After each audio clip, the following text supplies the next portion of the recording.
We're back. StarTalk Sports Edition, Cosmic Queries in the Coronaverse. This time we're focusing on athletes' mental health. And we have to bring in, a mental health professional in this regard, because Chuck and Gary are not helpful in that regard. Well, we're helpful if you want to know what crazy looks like. Yeah. So, Heather Berlin, you're a friend of StarTalk. Thanks for coming on for this. You are a neuroscientist and a mental health professional with a practice, and you're based at Mount Sinai Medical Center in the Upper East Side of Manhattan. So, welcome back to StarTalk. And Gary and Chuck have got questions for you.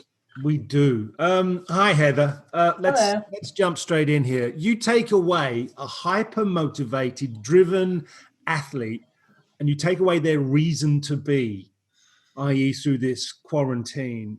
How on earth is that going to affect their mental well-being? Right.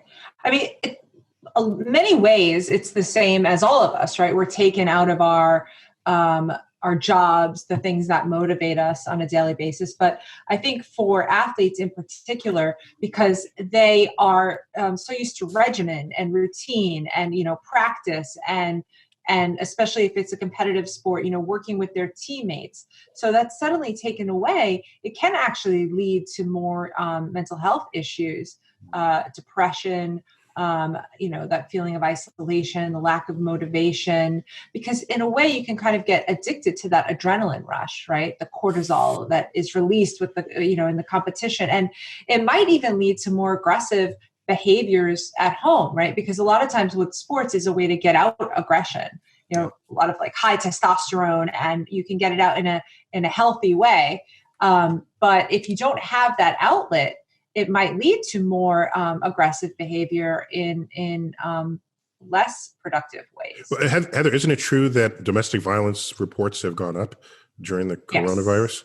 Yes. Even if crime outside of the home has gone down. That's a fascinating statistic. They're obvious, and they're correlated. I mean, there's, we call it externalizing behavior. That is like aggressive behavior. It's higher in men, but women also have aggression, both physical and verbal. But if you can't release it in the outside world, where else is there to release it? And then unfortunately, those around you become the recipients of that aggressive behavior. So it makes sense that, domestic violence is up. But Heather, following up on Gary's question, there are some athletes where they have a singular point of existence this year, for example, in the Olympics.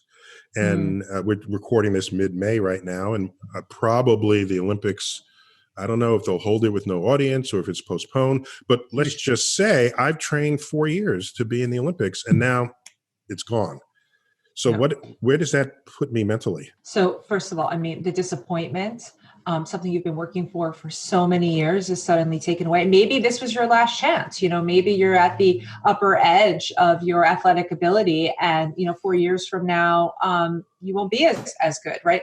So having to deal with those psychological issues is a major concern for athletes, who I would actually recommend that they have at least available mental health professionals to help them deal with that disappointment. There's no easy answer to it. I mean, it's a bummer that this might happen. And not only to these people at the top, but, what about the college football team, the high school football team? This was your chance to be on the varsity team and this was your big moment and now it's gone. A lot of people are going to be dealing with issues like that. If I'm going into this quarantine on a slump, is there a way that I can, through talking to people like you, bring myself out of it and reemerge on a more upward mobile scale here? Yeah, some people are taking this opportunity, this kind of like we're on pause, to actually work on themselves, to go into therapy. They have the time, they're off that kind of treadmill, and to emerge perhaps in a better place mentally when they come out of it. So it does work in both directions. Some people are getting worse, but some people are taking the opportunity to work on themselves to emerge better. It sounds to me like the pandemic is good for your business. Just saying, this is a little self-serving, Heather. Yeah, it is a little bit, right. a little bit. Yeah. Yeah, good times. Good times. Good times. I just want to say that I've been working on my own physique, and I got my 6-pack abs. They're just ready to be seen. They just happen to be under 3 inches of fat. That's all. Right. Yes. But they're there. Right. And at the same time, I am working on a little Corona baby. That's what my stomach. What does it do, Chuck? Oh, I'm pregnant with a Corona baby. That's all. I have gained 11 pounds. Ooh, you got a Corona belly, baby. I have the solution to that. Throw the scales away. I like the way you think, Gary. Yeah, I know. I like the way you think. It's a win-win situation. There you go. Give me more questions for Heather.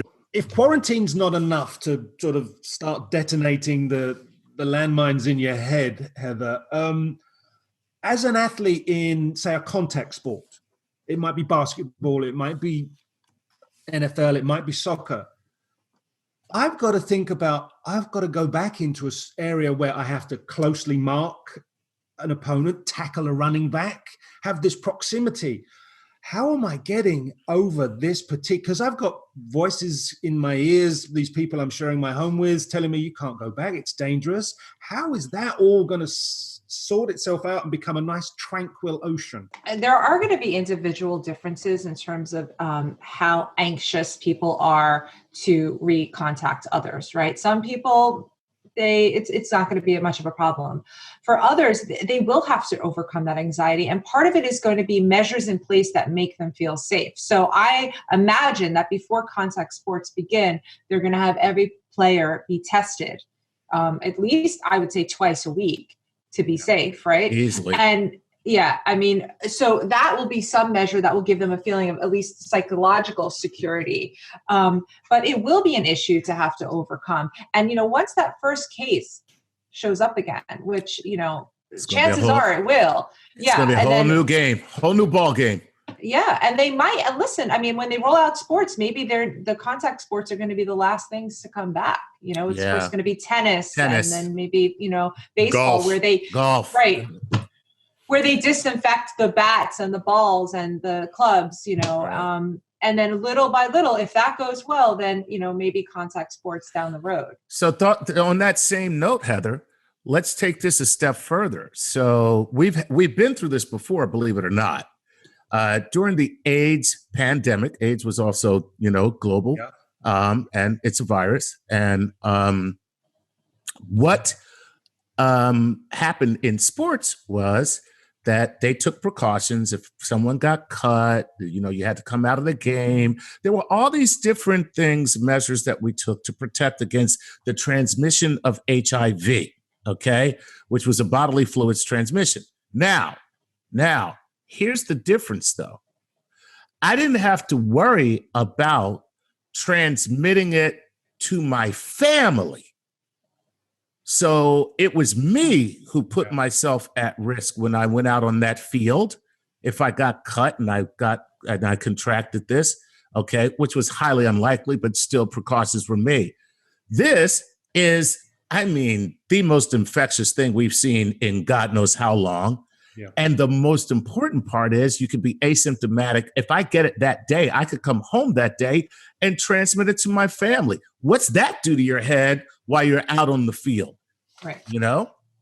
Part of it, and I wouldn't be surprised if these players had to wear masks while they were playing to decrease infection rate. I don't know what that would do to the sport either, but to put in extra protective gear. They wear helmets to protect their heads from injury. Why wouldn't they wear a mask to protect other people? Because especially when you're running and you're releasing a lot more air and it can spread much more easily, masks might be a new protective equipment for certain sports. But that psychological impact, it will be significant for sure. People will be thinking about this. There'll be a physiological impact as well, Heather, because I've played with elite athletes who are asthmatic. Right. And now you're sticking a mask over them. They're conscious enough about their breathing ability and inability. And if they're going to have an attack, they have inhalers and everything else. You add that layer on, a paranoid person with an underlying ailment. And the claustrophobia. Too much. Right. Yeah. So, and what about this though, Gary? If does wearing a mask, I know just wearing one when I go to the supermarket, makes it more difficult for me to breathe. Will that actually lower performance because you're not getting as much oxygen? You're breathing through something? There are masks, and I've seen NFL players wear them that, if I'm not mistaken, and if I'm wrong, I apologize, they replicate the sort of oxygen intake you get at altitude. So what they can do is replicate altitude training at sea level. Now, that's obviously enabling them to exercise with intensity, but not be too stressed. So if you can sort of retrofit that to not replicate altitude, but have a comfort to wear a mask and still be able to perform what will be intense athletic exercise, then that's a design that someone's going to have to come up with rapidly. By the way, all I can think of is the HBO series Watchmen, where when they're all on duty, they have these masks that come up above their nose, and they form a community of law enforcement. Yeah.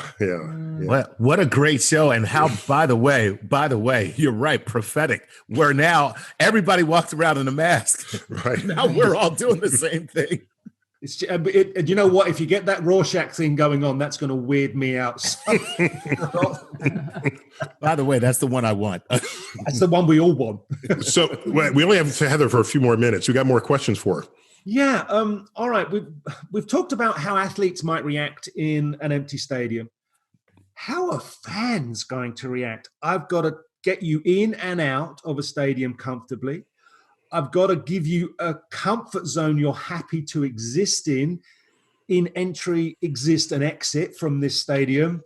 And, how on earth, Heather, please, because I've got lots of questions, but you're the only one who's close to an answer for me. That's an interesting problem. We're spending this time thinking about the athletes, but we have addicted fans that have issues. Yes, people need to get their sports fix, even now I think they're playing like reruns of previous games just so people can get that, fix in. Hopefully the older games, they don't remember what the outcomes were. So there's still that excitement, what's going to happen? I'm on BBC TV on reruns back in the UK. I'm famous all over. Right, exactly. People have forgotten who wins. So it's a whole new game again. Yeah. But, so there's going to be these competing factors, one is, and which it is basically on a larger scale too, is like wanting to go back to normal, wanting to go back to going and enjoying a game, mixed with the anxiety of, and the fear of what if I catch this virus. And so everybody's calibration is going to be different. For some people, the anxiety outweighs the pleasure. So it won't be as fun for them to go to the game anymore because this fear will supersede it, right? For others, the calculation will be different. I'm willing to take the risks because the enjoyment will be so high for me. So you're going to see a certain type of person, a subsegment of the population who are going to be going to the games. I wouldn't be surprised, even if they didn't put social distancing in place, saying like, for example, only half the stadium could be filled. If they said anybody can go to a game, I bet you people would sort of self-constrain their behavior. So it'd still be a half-full stadium because there's going to be many people who just don't feel comfortable going, right? So the people who do go will be a subset, and then there's going to be safety measures in place to give them either a real feeling of safety or some sort of psychological feeling of safety, whether it be like distributing hand sanitizer. It'll have some actual physical effect, but a lot of it will be the psychological effect of feeling safer. Which will, again, outweigh the fear. Is sports just another kind of entertainment? If, let's say I don't go to stadiums, but I consume sports on my, 82-inch television, and then there is no sports. Is sports withdrawal different from, I have other options. I can watch movies. I can, I play video games. There are other things I can do. It's not some unique thing in terms of how it distracts me. So what, you as a professional, would you swap something in place of it? Would you try to have them get over what they're missing? Once you get an 82-inch television, why would you do anything? Why would you go anywhere? I got an 82-inch TV, man. Well, I mean, I think there are two issues there. One is just in general, what is the difference between going to a live event, whether it's Broadway or the movies or a sports event, versus watching it alone at home? And there is an added element. There's that social, that community feeling of, we're all in this together. Also, people reacting next to you affect how you react, right? We tend to laugh louder in a movie theater because others around us are laughing, or cry more easily. So that, this is what we call social facilitation effect, will be a dimension that's lost when you're just simply watching it from home. You're not all in it together. It's not a community. You're not hearing other people's reactions. So that's one element that you can't really replace.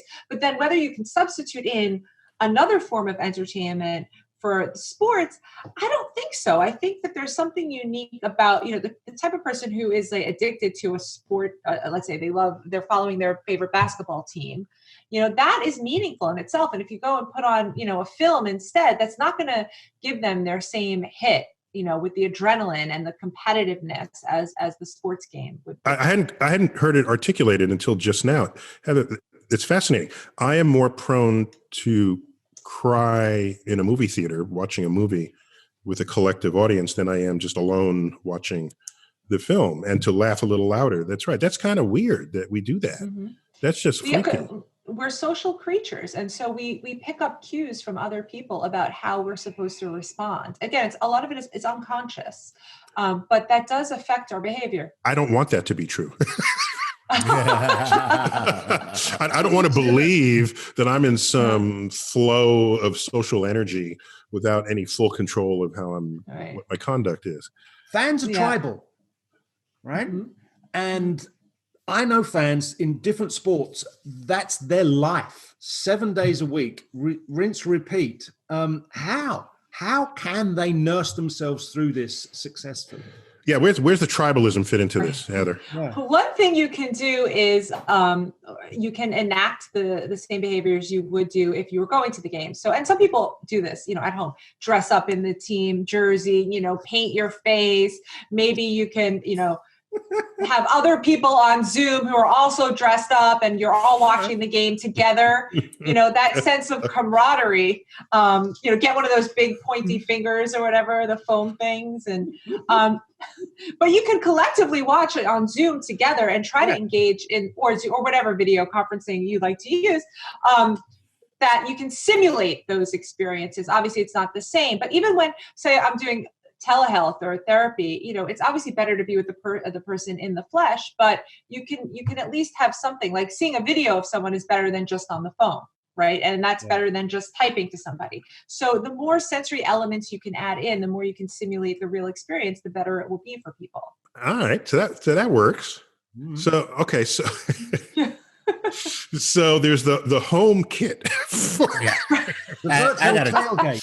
I got to tell you, I just rather watch the game by myself. I mean, that sounds awful. It would be a little weird at home. The home kit has paint for your belly and the finger and the popcorn and a hot dog. The thing is, sports franchises, Chuck, are going to find new ways to get revenue because they've lost all in stadium revenue. So they're going to do deals with pizza. Yeah, and I was just about. Bone finger people, beers. This is going to how it goes down. I was just about to say that we're laughing, but Neil, you may have just given some sports teams a really good idea. As a Yankee, do I get some credit? For this? Neil's going to get a share of this. We'll send you a code. We'll send you a promo code for beer. I'm just saying, I'm a Yankee fan. So if I went to the store and I say, here's the Yankee home fan kit with all those things, I might consider buying that. I'm just saying. Mm-hmm. Right on. Well, we got to bring this segment to a close. Heather, thanks for stepping in and helping us try to make sense of this pandemic in all the facets that it has manifested. We'll be back with our next segment of StarTalk Sports Edition in the Coronavirus.